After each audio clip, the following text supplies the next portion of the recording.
We should be able to. Excellent. Excellent.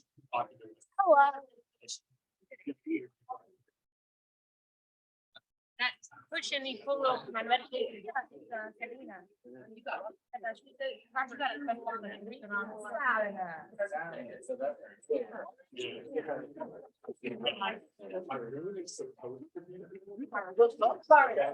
I didn't know.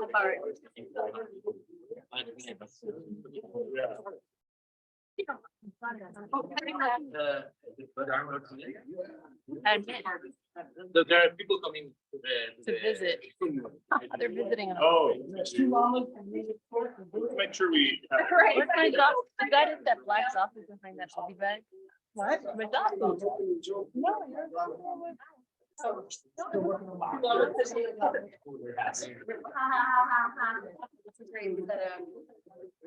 Still working on my material. I'm gonna be quiet. I have a very large head. Oh, no, I have my, thank you. Is it on? there that I can say what's up to? I think it's on. It's working? Yes. Very good. That's it. It's worth. All right, we'll start in about 5 minutes. And someone. Admit. Can I sit here where you're sitting so that if somebody comes on the phone? Is there a way to disable the waiting room? You want to disable the waiting room so you don't have to hit the Oh, button? yeah, if you can disable waiting room, that's great. Yes, if you have that. in Spanish, that's what I'm saying. Oh, you gotta go to security. Where is your security features? Security, Seguridad es el primer. and then Espera. disable waiting room right there? Yeah. Yes. Thank you. And that Espera way- is wait and sala is That way people will just come right in, and you might have to readjust it, because I don't know if I threw off the angle or not. Oh, that's perfect.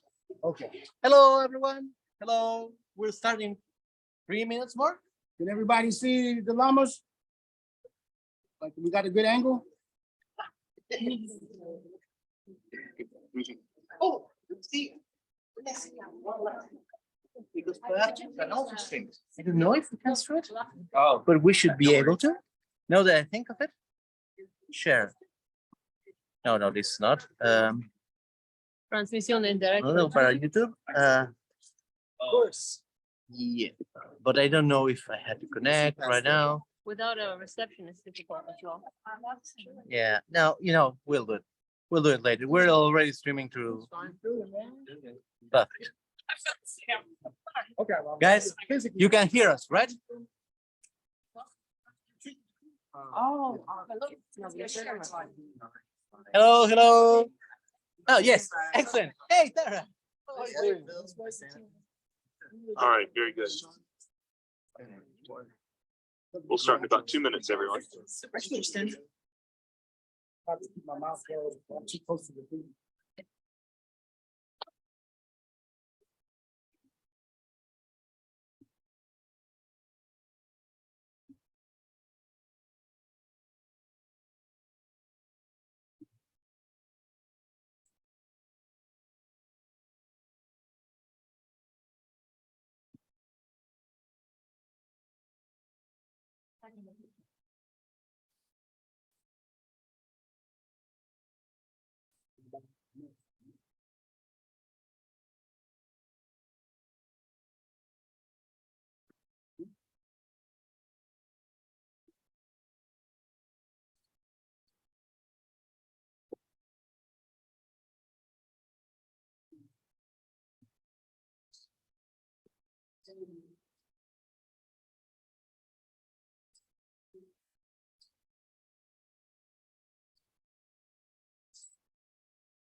Okay, greetings, everybody. Thank you for coming. Everybody who's gathered here, physically present at this beautiful park, this wonderful day, everyone who's coming right now into the Zoom. So this is our public session. Our dear Lama Fede has come all the way from Argentina, so we'll pay him homage as our Mahaguru. And so now he's going to be teaching on general yogas, Buddhism, dream, and sleep, how that fits into the general overall path. But first, let's relax. Let's be as present as possible. We're going to sound ah, and then we're going to take refuge, as we've done many times, in the three jewels in the simple way. With Namo Buddhaya, Namo Dharmaya, Namo Sanghaya, Namo Triratmaya. Triratmaya means in the three jewels. Then we're going to generate bodhicitta, aspiration and action from the bottom of our heart. And then I'll turn it over to Lama Fede. So let's relax. Let's be present.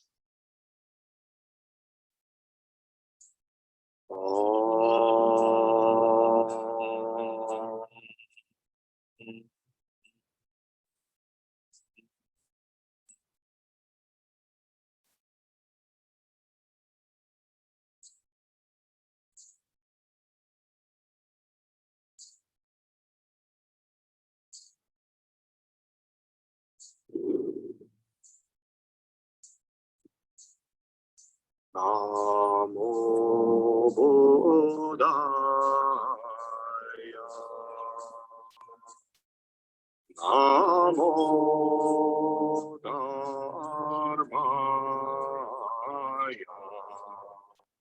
Namo Sanghaya. Namo Triratmaya.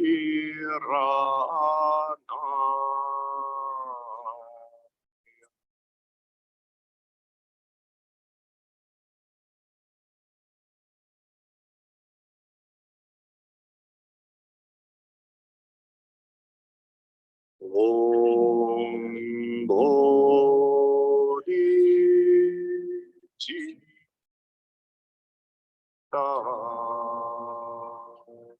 Utpadaya.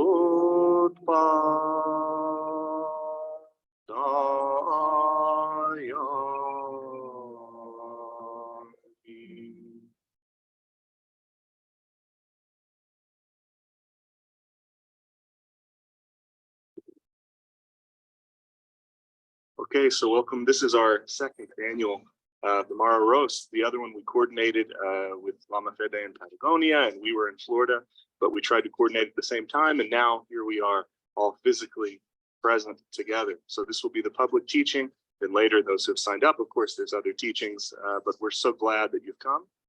Some of you have come a long way, which is really the dana of both patience and generosity. And we're so thankful, and all beings are thankful as we practice for them. Sarva Mangalam, my friends.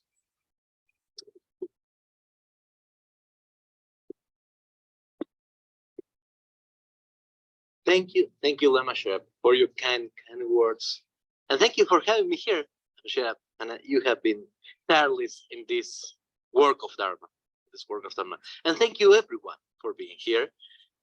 For those of you who are via Zoom, those of you who are present, it's a pleasure to actually meet you. I was still talking with Lama Shep and saying, "Hey, I cannot believe it," and hey, Abby, it's always a super pleasure to meet you. Hey.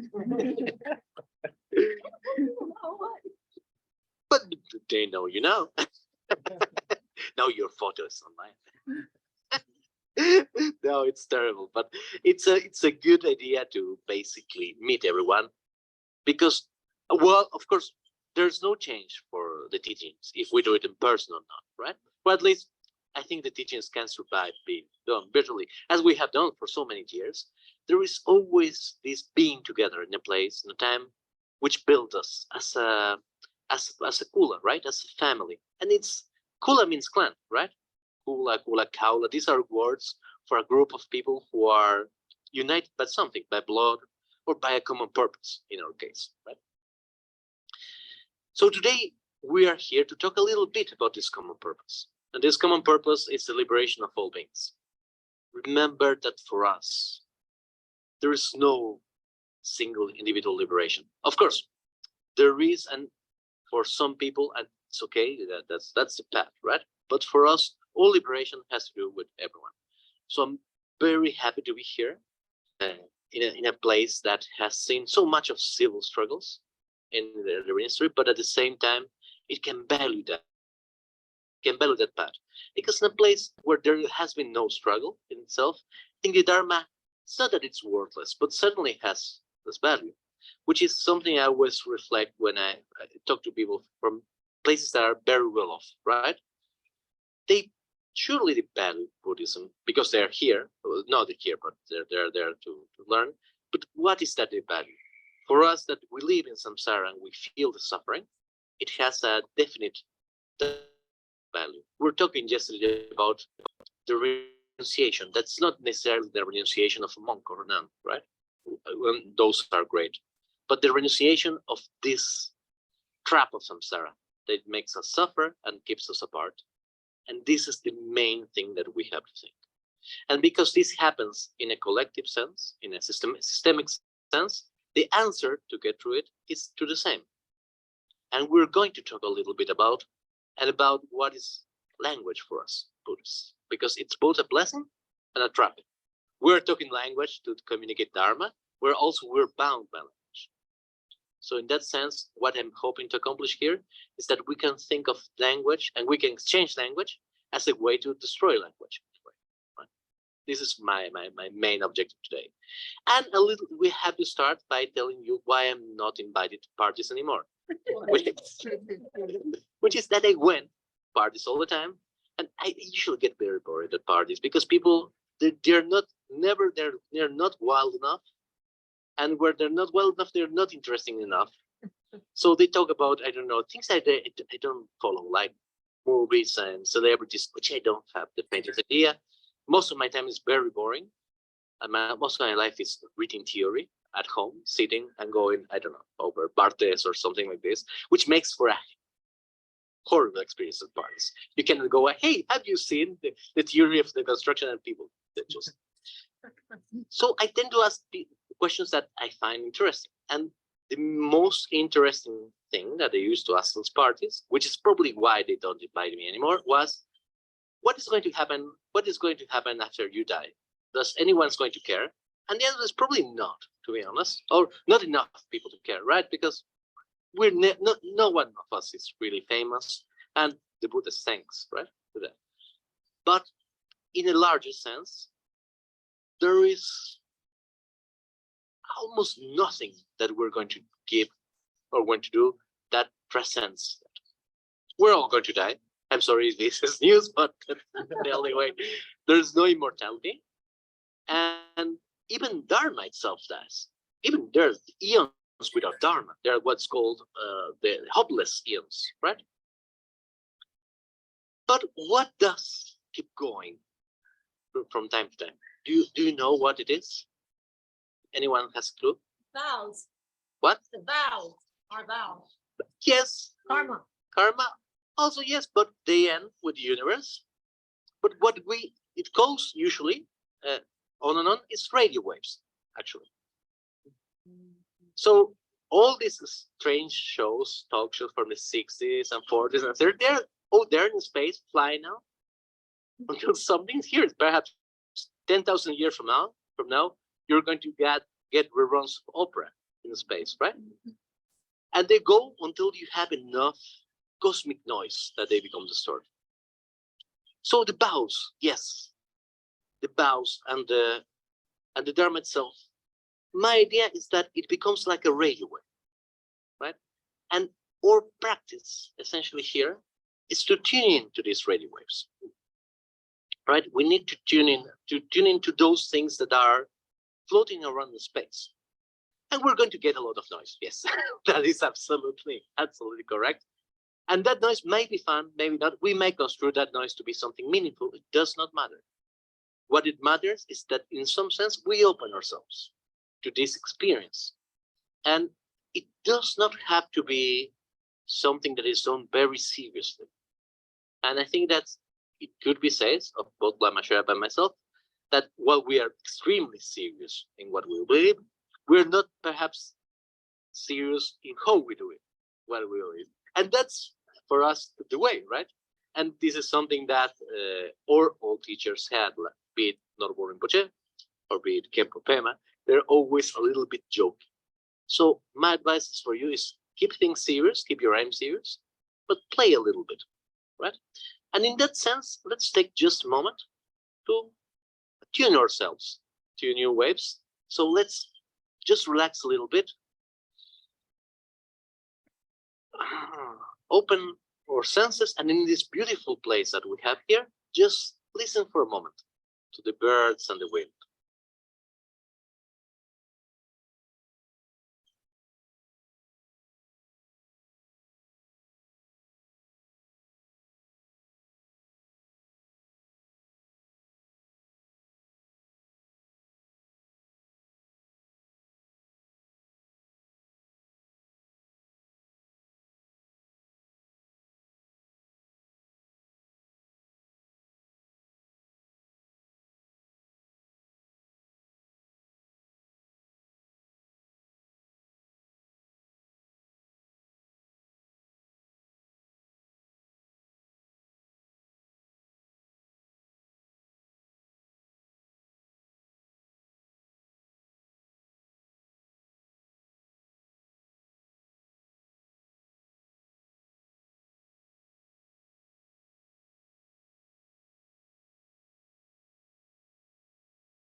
So my first advice to you as a practice group Buddhists is that you try to and try to listen to things, especially if the things are not there. And this is the main key. Because we as Buddhists are very hampered by language. We use language to communicate. But the main problem that the Buddha had was a problem of language. Do you know what the Buddha did once he was enlightened under the Bodhi tree? Well, it was silence, but why? Yes, it was silence, but why he was silent? Listening. Sorry? But listening. But listen, this could be it. Cannot explain. It's really that he already had attained enlightenment, but he tried to think, how can I transmit this, right? And Jill is right. He started thinking and said, there's no way I can transmit this. And then the story goes, Brahma in the chakra, right? The great Indian gods said, no, please, you have to teach. And they brought him a golden wheel, a wheel of Dharma. That is the first turning of a wheel of Dharma. It's actually this story. And it is because it's impossible to transmit experience by language. If you never had chocolate, for example, and I wanted to explain what chocolate is, it's going to be very difficult. I have to give you similarities. I have to give you metaphors. I have to give you symbols. It can be bitter, but it also can be sweet. It has a texture like a walnut, but not really. And I have to kind of approximate. It's very difficult for you. And of course, the cure for that is to taste the chocolate. Yes, Jilly. Chocolate is like the Dharma because it's bitter and sweet, liquid and yet solid. Also, it can be shared, but it's a solid bar. It can't be broken. It can be broken, exactly. It's kind of like the Dharma itself. But the great problem with the Dharma, in that sense, is that the Buddha found himself, I cannot explain it. And yet, to help beings, I must explain it. And the inability to reduce the things in itself, as Hegel would say, right? The das thing, to us, to a language, it is the foundation of samsara. Now, the Japanese have this word, which is great. It's called kotodama, which means word thing. A quick definition of symbol, right? The problem is that when you confuse the word with the thing, all confusion arises. When you say Lama Sherpa, or when you say Federico, as there were two things that are totally apart, and there's no point that Lama Sherpa is Federico Lama Sherpa, or any of you, where you create these divisions, and when you reify words into something that exists, there is the first confusion. The most basic is the confusion of dualism in which we found all of our experience, me and other things that are not me. In the moment that we create this, and we create this as part of our learning to be humans, right? When we're babies, it's not like we have an intrinsic self, but we build the self. We receive the self through language, and language does not have to be spoken language. It can be language of touch, it can be language of looks, it can be language of love, anything. We are building a distinction between things. The problem, the basic confusion is thinking that this distinction is fixed. And therefore there's one person, there's another person. And in some senses that may be, but in other senses, there's a continuity of experience. From our fathers, we get a continuity of experience. From our grandparents, we get a continuity of experience. From the language itself, we get a continuity of experience, right? And yet, there is a possibility for other things. There was a great writer. If you haven't, I mean, probably she's from here, from Atlanta, but from Georgia, but you probably read about her, but it's Audre Lorde. I don't know if anyone read about Audre Lorde. She did something wonderful. When her best friend died, right? This was very traumatic. She committed suicide. She started imagining that she was doing seances. She was, I think, in high school. If you're, I don't recall the exact age, but I think she was in high school. And she started doing seances and connecting and playing along with different historical figures. Now, there is a problem here if we try to look from our everyday experience, right? Was he actually connecting with, for example, Frederick Douglass? I remember that she connected with, right? Was she connected with the spirit of Frederick Douglass? Well, what is that in that sense? She was connecting with something that has to do with resistance and emancipation and a lot of ideas about justice and equality. Is that the spirit of that person? I don't know. I don't think there is a spirit of a person when a person dies, right? Is that the only way? That's the only spirit? And if we had to think of that, if we ask this question, do we mean that really there is a place where when one dies, one continues their life like in the Greeks, like the fields of Elysium, right? There's one Achilles and there is one Hector, and they're living there. And you're going to find, no, we Buddhists do not believe that. And I think actually almost no one believes that unless you have someone who's very fanatical and I don't know, a Christian or a Muslim that believes, oh no, you're going to heaven and it's going to be the same person, like the physical person. You're going to have those attributes.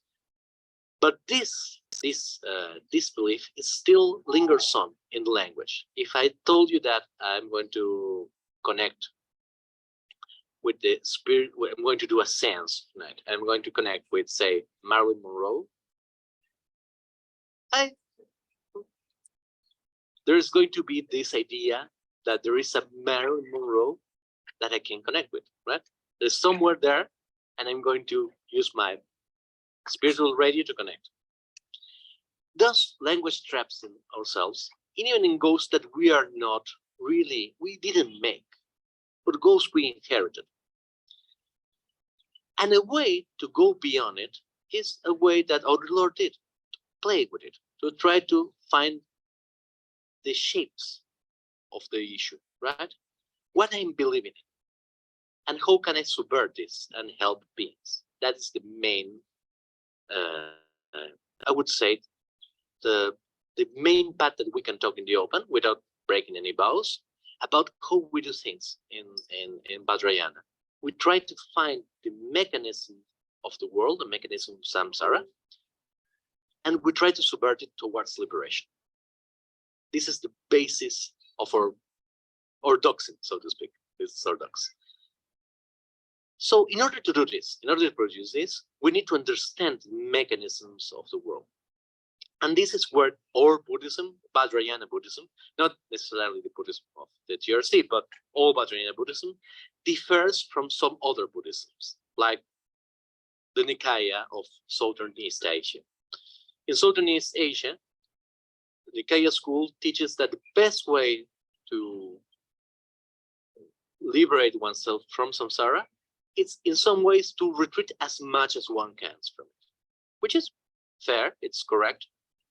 And if you want to be a monk, if you want to be a nun, if you want to go somewhere else where there is nothing that is going to tempt you to do anything wrong, that's perfectly valid way.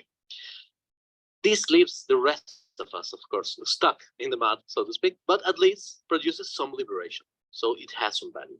But for our schools, Mahayana schools, no, it's all people coming from the to the chat room. Julie, okay, don't worry.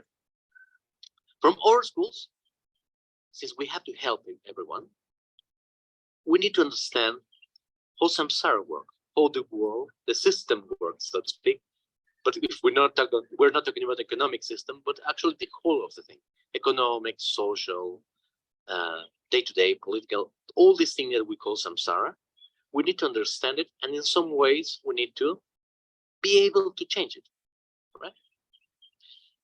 And the first thing that we need to do that, it's to examine dreams, which is why I'm digging into today's topic. Because there is always this problem that we have with Lama Sherpa, and you probably have heard us 10 times about this already, but people come and say, oh, what is Vajrayana Buddhism? And we tell them, well, it's the ritualistic, yogic, magical side of Buddhism. And they tell us, okay, so can we learn to do magic? And we're like, yeah, sure.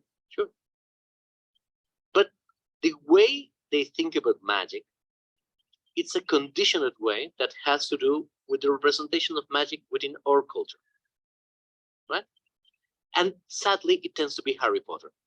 That's the, right? It's a horrible thing because it's a very classist thing. It's like I'm going to go to a boarding school for the rich in northern England, and then I'm going to have a toga and play football, play a kind of soccer, right, with brooms. But we have to bear in mind that because we're doing this in a Buddhist way, we have to examine the whole of reality. So let's talk a little bit about Northern England, where Harry Potter was born, right? So let's say 150 years back, Northern England, there was what we call the Cunning Man. You know what the Cunning Man is, right? It's basically a witch, a warlock. And one of the things I lived for a time in Northern England, and I went to a couple of museums of witchcraft, which they have, and they're great. They're great for you to go. And they have this thing, which is wonderful, which is called the Seeing Stone, which is where Tolkien found the Palantir. You know, the Palantir, the Seeing Stones, Lord of the Rings. And they're like small obsidian flakes. They're usually like this small notebook. They're black. And the idea is that with this, they can see, and if they stare at it, and if they touch it in magical passes, they can talk to people from far away, and they can see things that they are not there. Now, how is this different from a smartphone? To be honest, right? If we go back to the time when tradition of Harry Potter was made to this Cunning Man, and we show them our iPhone, the one that's recording this talk, it's as much as magic as anything we might do. It's the marks of a great sorcerer. So in that sense, the main problem that we have with the idea of magic and with the idea of sorcery, for me at least, and for both of us, right, is that we do not see that this reality is as magical as that one. The process of construction of this reality is the same as the process of construction of Harry Potter. It's just that we have, in a way, decided that one thing is magical and the other not. And I have seen this a lot. I have seen a lot of projects of bringing back wonder into the world, of re-empowering the world, of making it magical again. It's already magical in a sense. It's exactly the same. And things that for us are normal, I'm not going to say for our ancestors, like for my grandmother, wasn't normal, right? My grandmother was alive before World War One, right? She lived in the middle of a jungle in northern Argentina, in a place called El Soberbio, right? It's still there, and you have to watch out for jaguars, basically. So it's clearly not it's clearly not something like this, and yet here we are. So we need to be very mindful of samsara, right? So of this world. And through dreams, it's probably the best way to do it, because dreams have this duality also in them. On one hand, there's samsara, they're more illusion, right? I remember when I was talking some years back, in Argentina, and at the APA, which is the Argentinian Psychoanalytical Association, and we're discussing the metapsychology of lucid dream, right? You know what lucid dream is, when you become aware in your dreams, that you're dreaming. And someone was saying something very thoughtful off the cuff, that you were having hallucinations in a dream. And this struck me always as profoundly funny. How you can hallucinate in a dream, whereas a dream is hallucination. I mean, nobody believes that a dream is actually happening, right? If you realize you're dreaming, you're dreaming. So how could you hallucinate? Nevertheless, you can have hallucinations in the dream, which is very interesting, right? In that sense. Yes, please. I feel like I don't dream though. I like go to sleep and then I hear someone trying to wake me up. Well, dreams, there's some people who don't dream, but mostly they don't recall that they are dreaming. I mean, it sometimes comes with age, sometimes comes with practice. Your father and mother are great at dreaming, so you will probably develop that. But there again, there are people who don't really recall and people who don't really care to recall. I think that's kind of key, right? Whereas you feel that there can be some value in it, and therefore you set aside time to record them, and you try to recall them. That's one possibility. But if you just want to sleep and be refreshed, that's also great. That's also great. But, oh, then perhaps that's the reason. But for us in the Buddhist path, at some point we're going to try to develop what is called dream yoga, which is the ability to use dreams for learning. Now, dream yoga is not exactly what we would call becoming lucid, though it might bring that. Dream yoga, Svapnarjana's yoga in Sanskrit, or Milam Nauta, right, in Tibetan. It's the ability to use the dream time that we have as every single night as a playground for learning. All right? Because in dreams, the same systemic logic that creates this world applies. It's just the same. We think that it is not, but essentially our dreams are dreams that are mediated by our culture, by our experience. But the rules are a little bit looser, and everything's a little bit fuzzier. So in that fuzziness, we have the best chance of everything, which is the chance to understand that the world as it is not the world that is. It is one of those worlds that is, but that the world could be otherwise. And that is the main teaching of the dream yoga, that everything that happens and the world that we live in is not something that's meant to be, or that it's being created by a god or a creator, but it's the result of choices and of actions, right? And if we change that, it will change the world itself. So it's a very important teaching by itself. Why the dream, though? Let me ask you something. Let us say that you are dreaming, and you are dreaming that you are in a cave, and you are being hunted by a tiger in the cave. So you're very careful, right? Because probably can see you better than you, probably can eat you if it catches you. If you are there in a cave, what is a tiger? Where does the tiger come from? And what it is? Sorry? A metaphor? It can be a metaphor, yes. It can be a metaphor. It can always be a metaphor for some things. This is something that dreams have. Dreams never have their own reality. These are always condensed and displaced, what would say, right? This hides something else. But let's talk in the very basic sense that you are there and you're feeling the fear and you know that there's tiger there. You perhaps don't see him. But if the tiger, where does the tiger come from? It's part of oneself. It's part of others. Where it is? It is one's mind, yes. But crucially, one does not experience it as part of oneself. And I think this is the crucial problem. Yes, sorry. With my impression, whether I'm with those impressions. I think that crucially one does not realize that, because that's the problem with it, with this kind of experience. If that's an unconscious experience, it's something that one cannot process it in a conscious fashion, right? So the tiger is part of my mind, as you said, but I do not experience as part of myself. I experience as something that haunts me, right? And here's the first of knots of samsara, basically to unravel.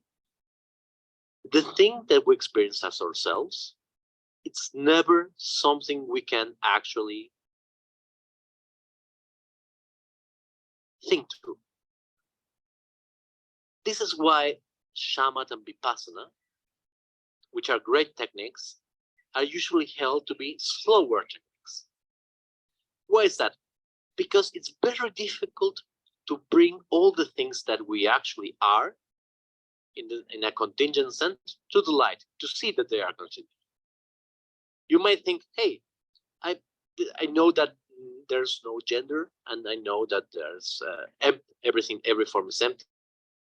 You can be homophobic as a deep down reaction, right? And this, it's something it's actually not that uncommon when you see people that are theoretically they have this position, but when in the moment that they are confronted with it, they flinch. There is a reaction there. And it's not because they are bad people. It's not because they are being hypocritical, but because there are some beliefs that are so deep-seated that one does not experience them as beliefs, but as reality. But the problem here is that they are beliefs. And here's the paradoxical nature of dreams. Dreams allows us to experience those beliefs as something unreal, but at the same time very foundational for us. So if I dream of a storm, for example, if I dream of a storm, in one level, yes, we could think of an analytical level in which it's a symbol that's being condensed and is being displaced for the real meaning.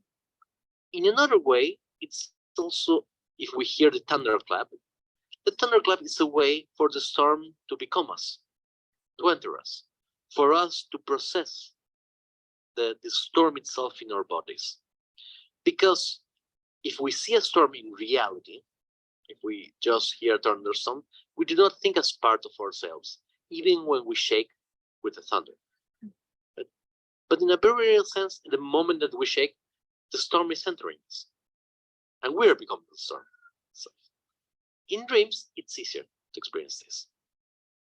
And therefore, the difference between what one is and what one isn't fades away a little bit more. So this becomes a foundational practice for us. So how can we see this? How can we see this? This is the important thing. How can we apply this to help beings? The first thing that I think we need to do to actually help beings with dreams is to develop the habit of playing a little bit in them, to change a little bit, to take new shapes, for example. Often talking about witches and warlocks and everything else, there is this great component of shape shifting, right? In them. Strangely enough, and we discussed this when we did our book on well, actually Lamshev did the book. I just did the prologue on Chenres Navalokiteshvara. one of the major things that Avalokiteshvara does is change shapes. Oh, thank you so much. And why is that? Because I think that the main thing that we need to do to start helping people is trying to move from this idea of I am such and such. This unthinking, unconscious idea that you have this particular identity that's tied to something. Now, this might be horrible for you to hear, but it has a very good thing, a very good corollary, that there's nothing bound you, actually, but your own beliefs, in a way, right? And the beliefs of that society imposes onto you. So there's nothing tying you to be one way or the other. And the Buddhas themselves, what they do is they try to find a way that's more effective to help beings. So if that form should have such and such attributes, they take it. They never stay like, no, this is not my path, right? No, I'm not going to do this. But the Buddhas always try to help beings as they are. So whenever everyone comes and say, hey, Lama Fe or Lama Sher, we get these questions both a lot of times. What is my path? What is my deity? This is a very common question. What is my true deity? And we're always like, there's no true deity. I mean, all deities are true in a way, right? But also they're all fantasies. Just to be very clear, it's obvious that, for example, Chakrasambhara is clearly the Nataraja Jiva, right? Or Bhadra, they're Nataraja Jiva within a Buddhist context. And that's perfectly fine. That's a way for them to work within that context. In that context, this is the form of the deity. Therefore, the Buddha takes that form. In other contexts, it's different. Like Ganapati also appears in Buddhism. And it's obvious, it's very clear historically that Ganapati appeared first in Hindu context, in Sanatana Dharma. And then it was incorporated in the Buddhas because, okay, yes, this is a form that can work. Okay, we'll take this.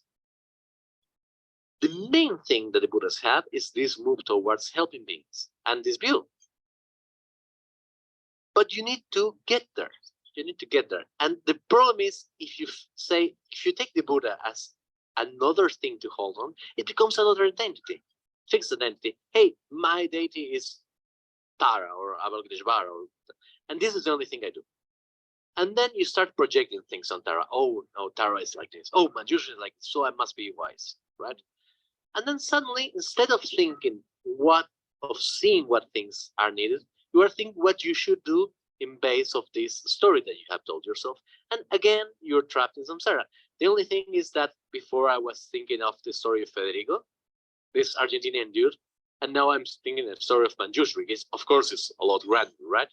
So it makes sense in that sense. Oh, no, I'm Manjushri. I must be wise all the time. It doesn't work like this. There are schools of Buddhism that when babies are born, the first thing that they do is they draw the letters of Manjushri in their tongue, so they may be imbued with the power of the Buddha of wisdom. They still have to study. Or if not, they're just as dumb as everyone else, right? It does not work that way.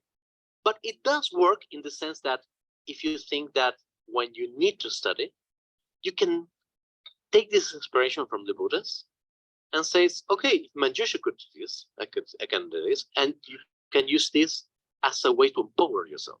Remember that Manjushri was not born, Manjushri Buddha of wisdom was not born a Brahmin. He was born a Kshatriya, a warrior. That's why he has also sword, right? He wasn't supposed to be wise. He was just supposed to be good at killing people.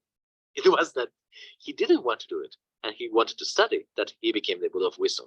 And by the same way, the incarnation that was supposed to become actually a very powerful Brahmin was the one that eventually became Amitabha's disciple, Avalokiteshvara. And he was supposed to be wise. He was supposed to be the scholarly one, and he was very good at being compassionate. Right? And the Buddha that protects all our teachings, the Buddha Vajrapani, the Lord of Secrets, was actually an ogre, basically. If you read the first sutras, was this yaksha who beat people up, who basically mounted at the Buddha until the Buddha said, thank you, it's appreciated, but it's not helping. So he basically was the bodyguard of the Buddha, and now he's the patron of the secret knowledge. So in a way, we all can have different phases. The first thing to do is start playing with those dreams. So what would I advise you? First of all, take the first way to basically start practicing dream, you or any kind of dream. We cannot explain it 100%, but some things that we can say is that you have to stop valuing dreams.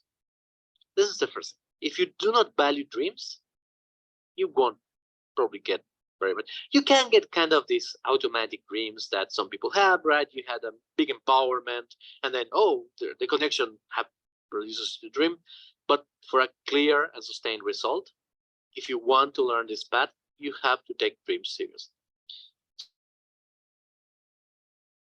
Your dreams. Having some time, not going to go to bed like the last resort. Oh, I'm just tired that I'm just going to fall off, but actually going to bed at a reasonable time, like any other yoga, right? Where you practice in your bed, so you're going to go at a reasonable time, and you give yourself time in the morning so you don't have to jump up, but you can remain in bed. And the first thing you do when you're waking up is try to recall what happened in your dreams. And to do that, a very easy way is to wake up.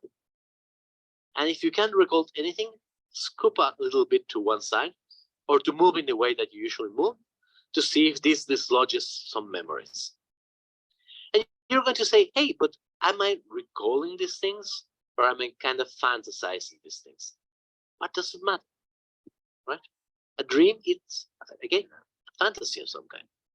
And every time you tell a dream, the story is a dream, you're actually moving it away from pure dream content, right?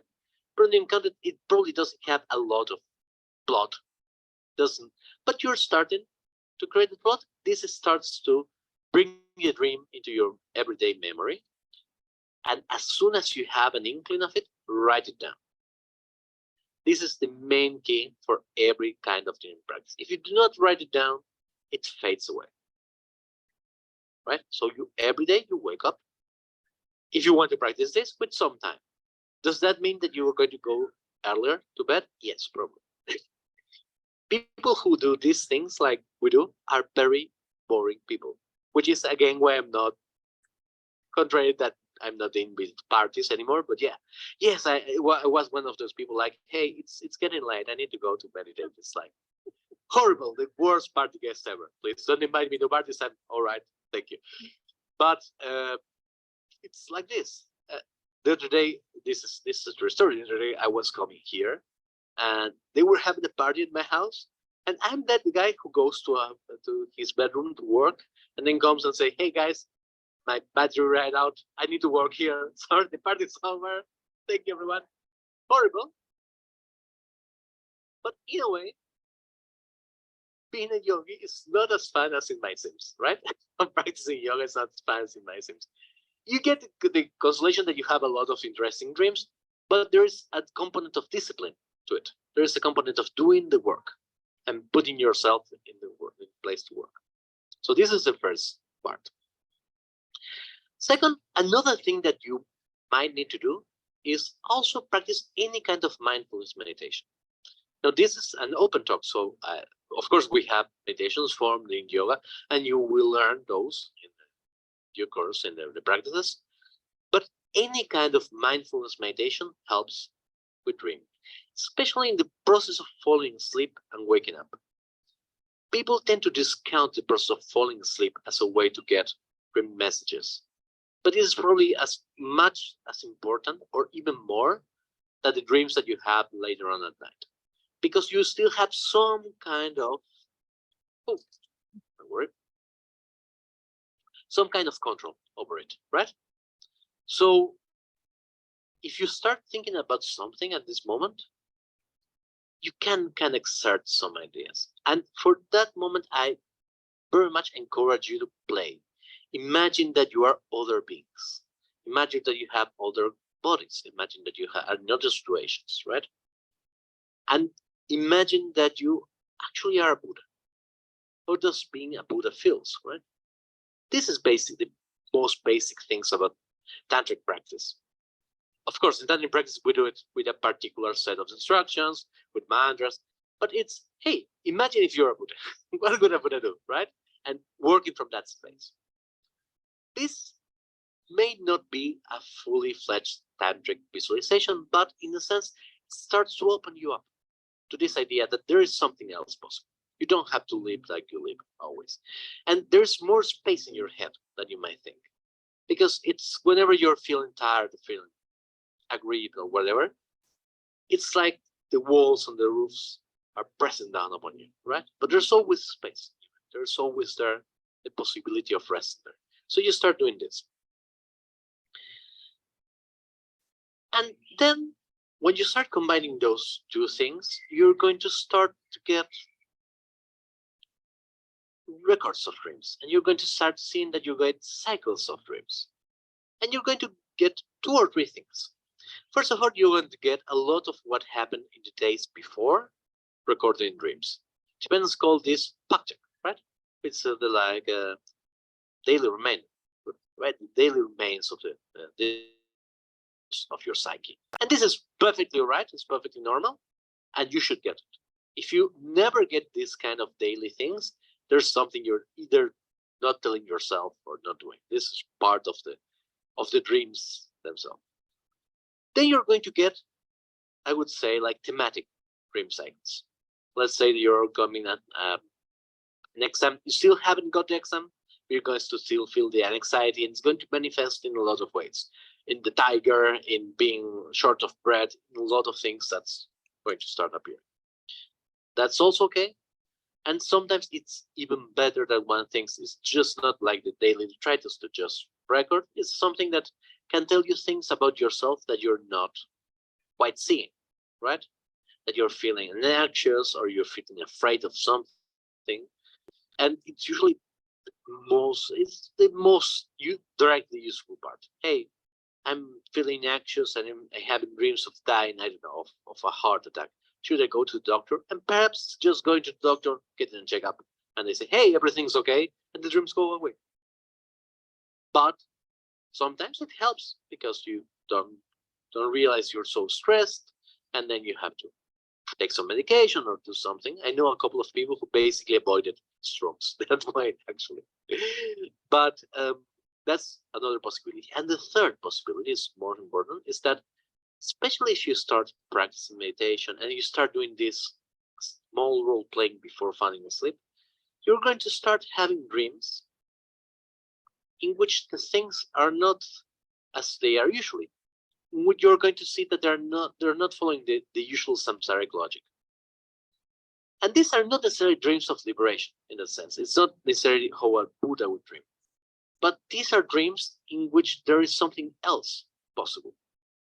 And this, I think, is the basis for the dream practice. Once you start feeling that other things are possible, once you start visualizing yourself with 4 arms, for example, or with 10 arms or 1,000 arms, or you start visualizing yourself and feeling yourself as a swarm of bees, so to say, or a Garuda that flies through the air,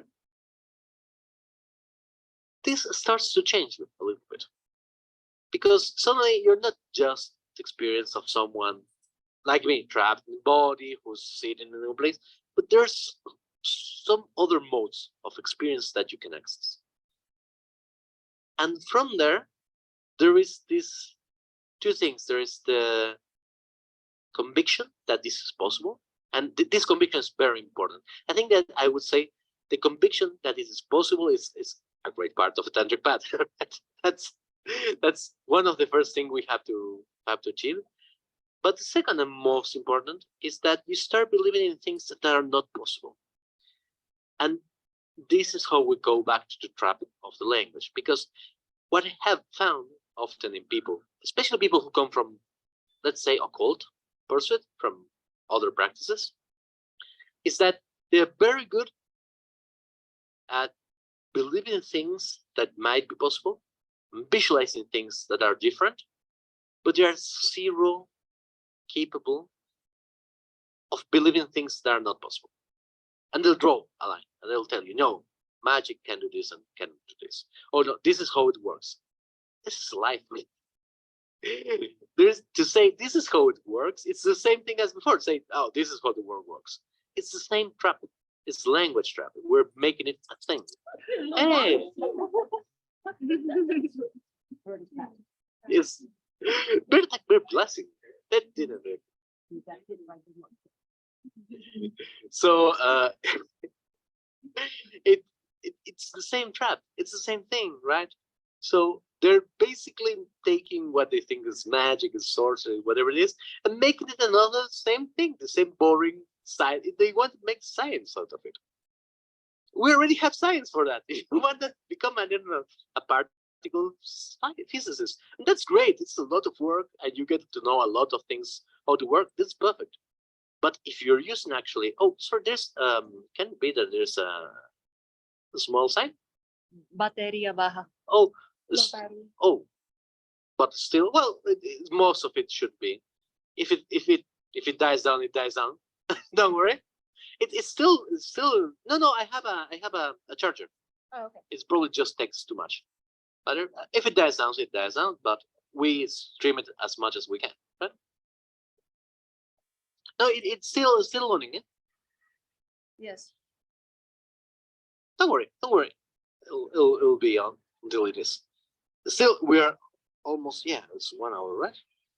And I'm going to finish in a couple of minutes. So the first thing, so we must always kind of resist this temptation, and we have to try practice believing things that are not possible. Because let's do an experiment right now. It's very easy. Imagine that I told you, look at this place, right? Look at this beautiful place that we are, space. And I told you, okay, close your eyes, right? And we close our eyes here. Can you rebuild this without peeking? Peek if you want, right? But can you rebuild it in your mind without looking? Perfect. So now, can you fit the Titanic inside?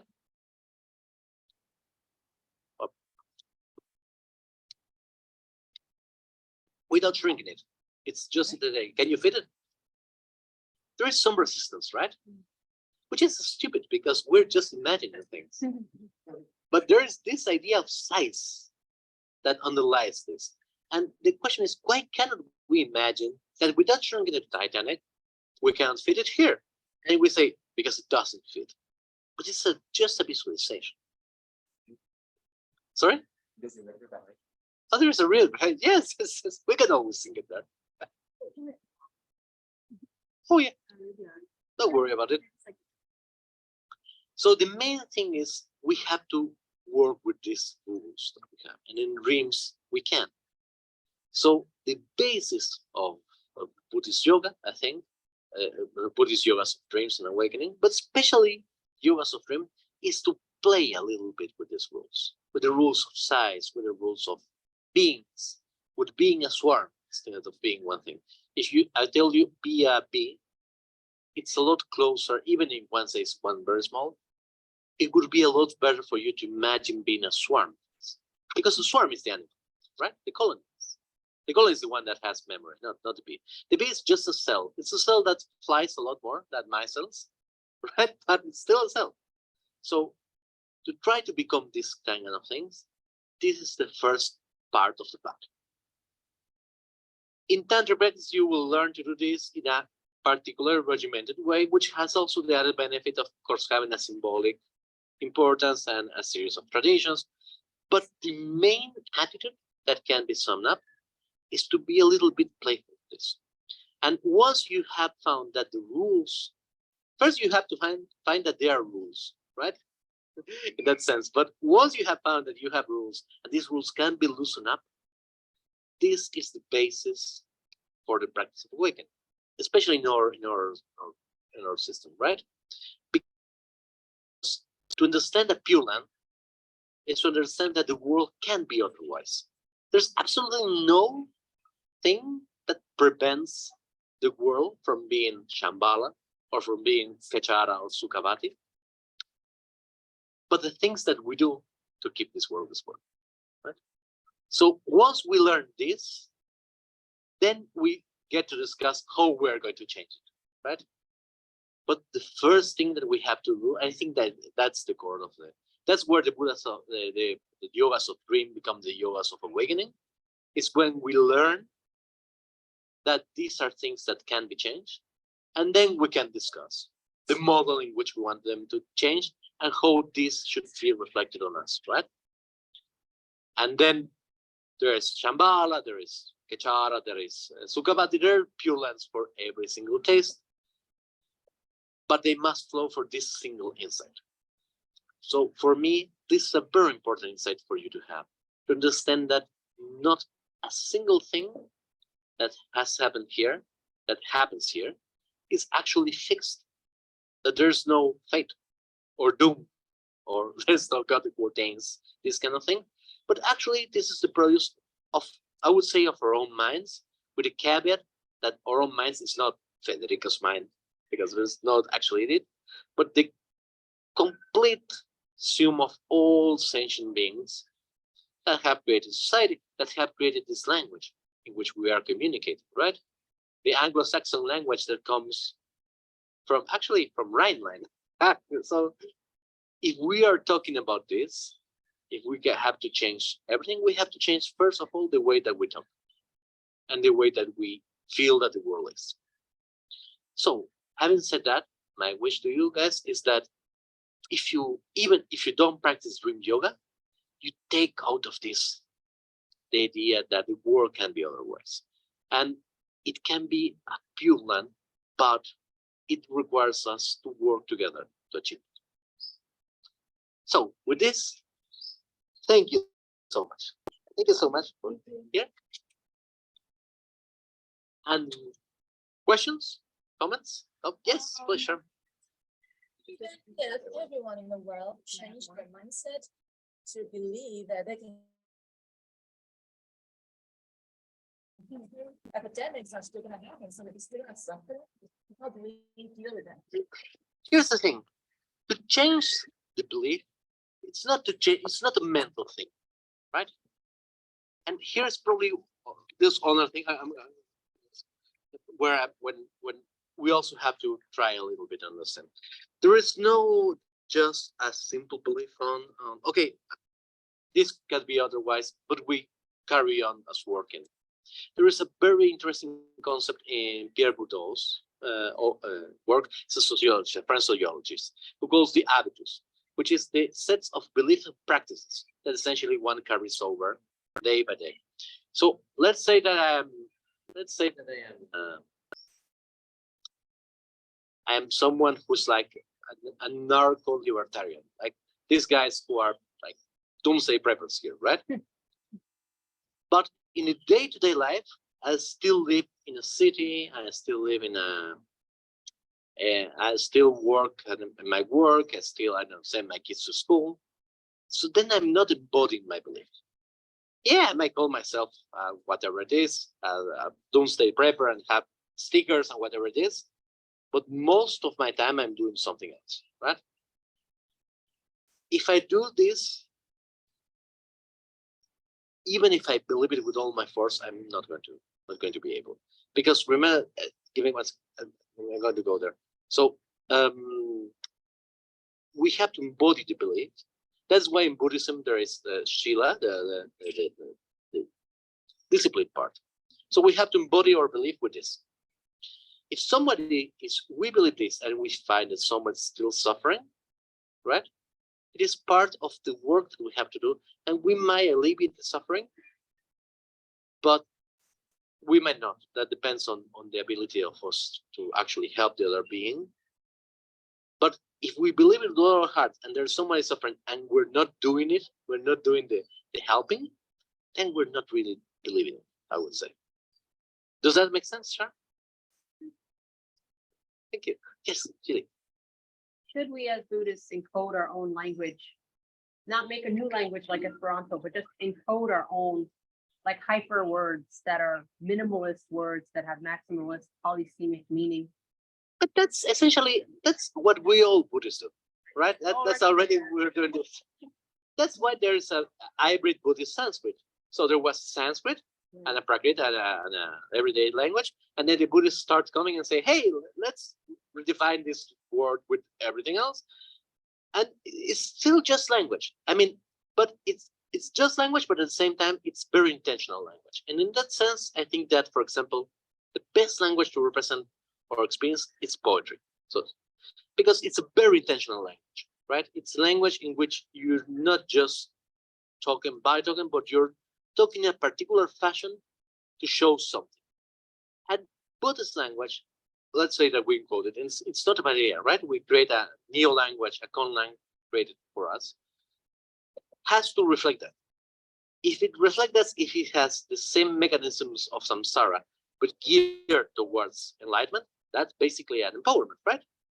That's what we do in empowerment. We try to generate interdependence for you to basically get liberated as soon as possible. But still, the mechanism of samsara. So that's what I said at the beginning, that the true tantric attitude, which is that, is to take you samsara to destroy samsara, so to speak. We cannot use enlightenment to destroy samsara, because if we could get hold of enlightenment as a thing, right, or weaponize it, right, it would be just another part of samsara itself. So, guys, any other questions? Comments? No?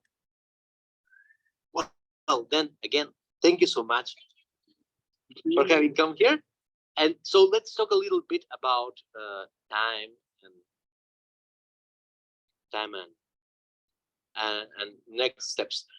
Now we can shut. Hey guys, we're going to shut we want to finish streaming. Bye bye. See you later.